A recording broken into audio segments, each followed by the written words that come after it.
Hello, Anna. Hello, we're back. Well, here we are again, number 2 for day 2. It's fantastic. Yes, I know. And again, I just can't say it enough, really. Just more talks, more interesting debates, and yeah, just more excitement, more encouragement for trying to find more solutions. Definitely. And I think that my impression is that there's so many questions in each session. It feels even more full than a physical meeting. Everyone has something to say. Yes, they do. And it's really interesting, actually, because you've got people from different departments as well and in different areas and different fields. And it's nice to get that kind of crossover where some people are now finding even solutions on the day now together and finding ways that they could work together or working out more information, which is actually really nice to see live. It really is. I'm really excited about our next guest from the University of Hull, which is a major contributor to the program. So I think without any further ado, let's welcome in Josh. Hey, Josh. Hello. Hi. Good to see you here. Now, we're especially grateful that you're here with us because we gather you're on holiday this week and having a nice time in Cornwall. How are things there? No, it's nice beyond the rain, but it's nice to be somewhere different for a bit. Great, fantastic. So it's yeah, day 2 of the conference, and you have your research team or your community at Hull are doing a great deal for this event, aren't they? Yeah, there's lots of different things going on. One of our research fellows was leading yesterday, I think it was.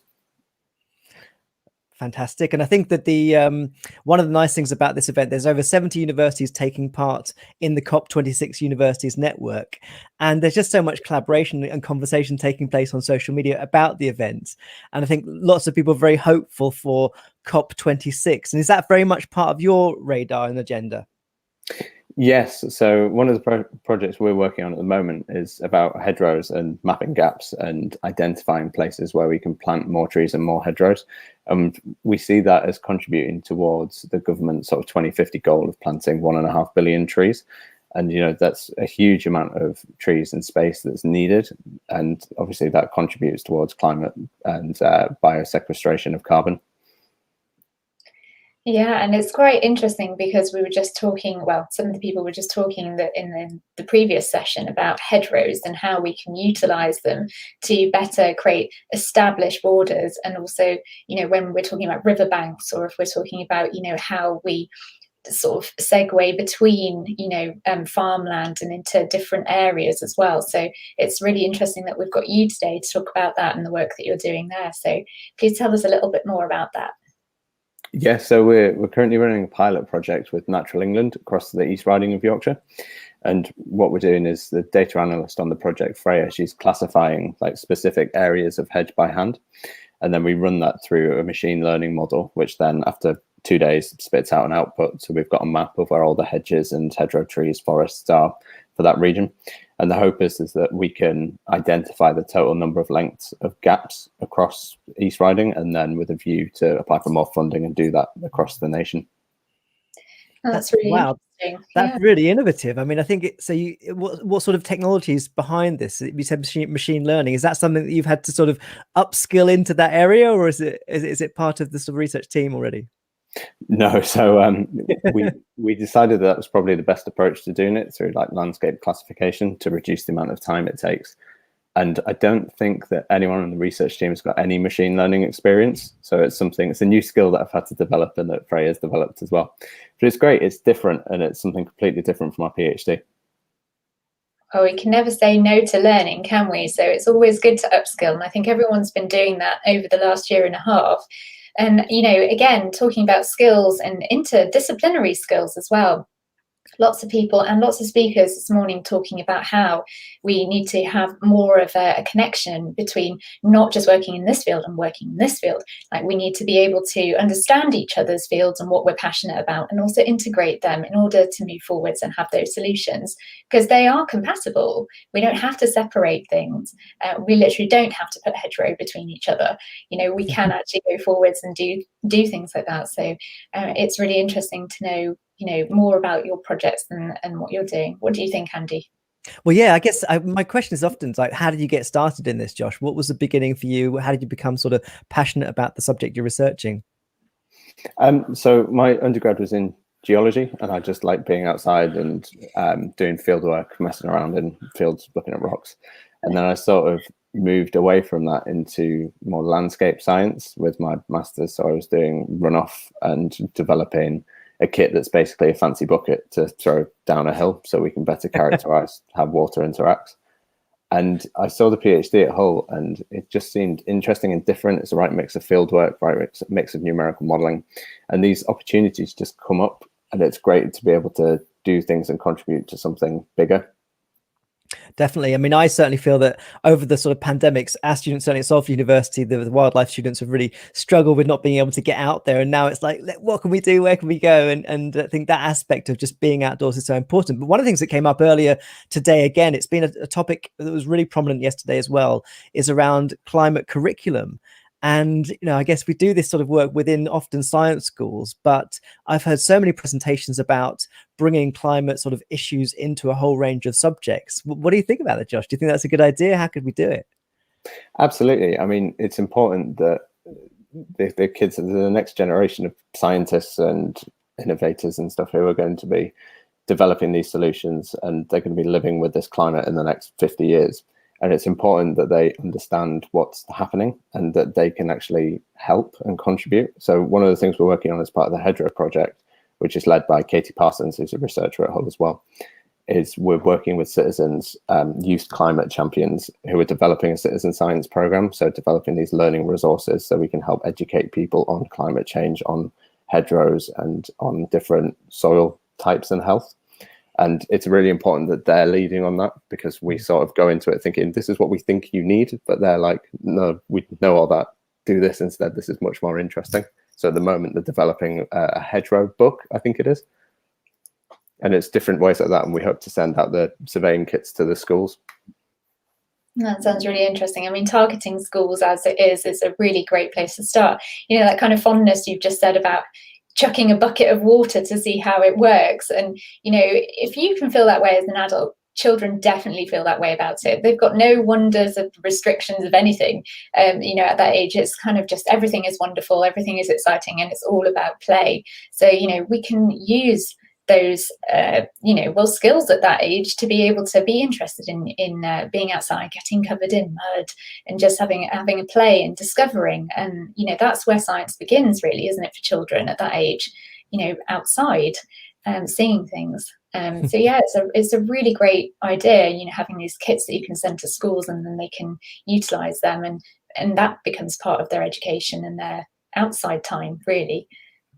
Definitely. And I mean, I did a debate with a Nobel Prize winner quite a few years ago now, and he had spent his last 20 years focusing his sort of public engagement with young people under the age of 10, because he was of the view that if we don't reach young people by 10 years old, we lose them. And I think for me, it sort of just reminded me that although we're sort of very hopeful with science communication and trying to get our messages out, actually the window to reach people with science and with the sorts of things that we care about is really small. You have to find ways into changing or modifying or forming behaviors and attitudes really early on in life to make that kind of lifelong difference, I think, that we need to see.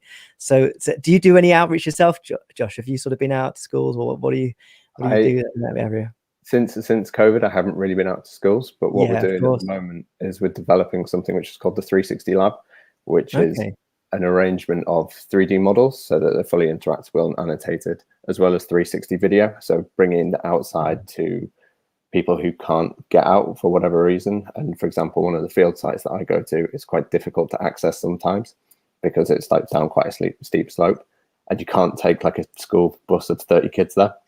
Yeah. And so it'd be great if they can sort of look at these videos and put the headset on or put the phone on or whatever and navigate around and just see what we see when we're out in the field. That's so interesting. The thing is, as well, is that we forget. Well, I don't feel that it's too far away from me because I'm quite a small person. But when I'm thinking about my niece, for instance, and she's at a whole different level, she's seeing the world at a different perspective, and she's only about 6 years old. But her engagement with nature at such a literally fundamental small level, she's got all that playground to go out and explore in, and then she's really excited about being engaged with interactive things, because it's an easier way for any person to be able to interact with a subject. and even information. So, it's an engagement thing. They learn more when they're actually interacting. And that what you're describing there is this experience of being able to be immersive and be able to show those, different aspects of what would be otherwise like not accessible, as you said, like an environment for most people to step into or leave their house. And as we've not been leaving our houses for a long time now, having, virtual museums, being access to all these things that we used to love pre-COVID, now we're having access to these in a whole new and radical way. And it's still as exciting as going to a museum, although I am really looking forward to going to a museum. Definitely. So what's the next step for you, Josh, once you get back from holiday, of course? What's next on the agenda? Where are you going with your work? Next, we will be looking for funding. We want to sort of characterize hedgerow health across the country, and doing that with sort of all different types of data from satellites and stuff. So we hope to be able to help target these places where we want planting.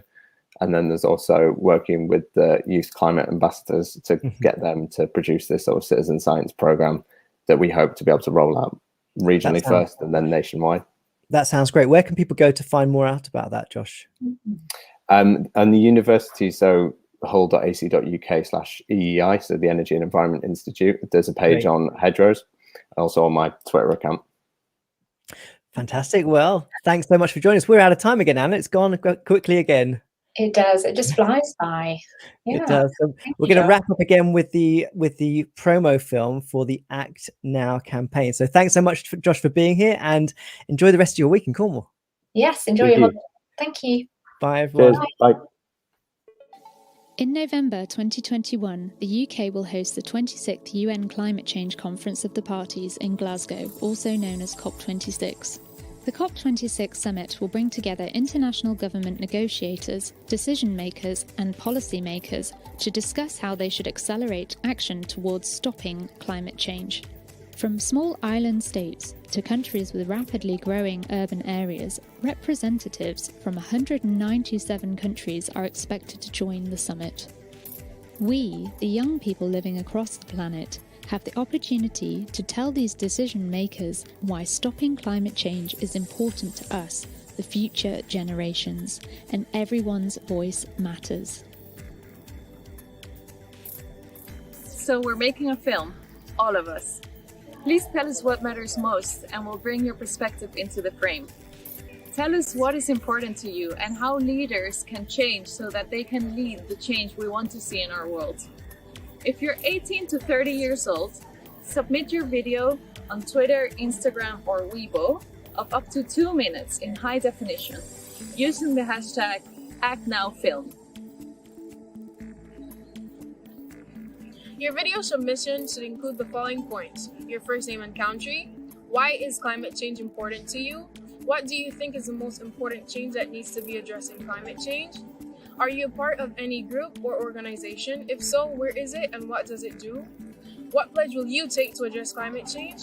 And what would you most like to say to the global decision makers at COP? For more details, please follow on Instagram, Twitter, or Weibo, where you will find everything you need. Here's your chance to show the negotiators what action you are already taking and what action you'd like them to take.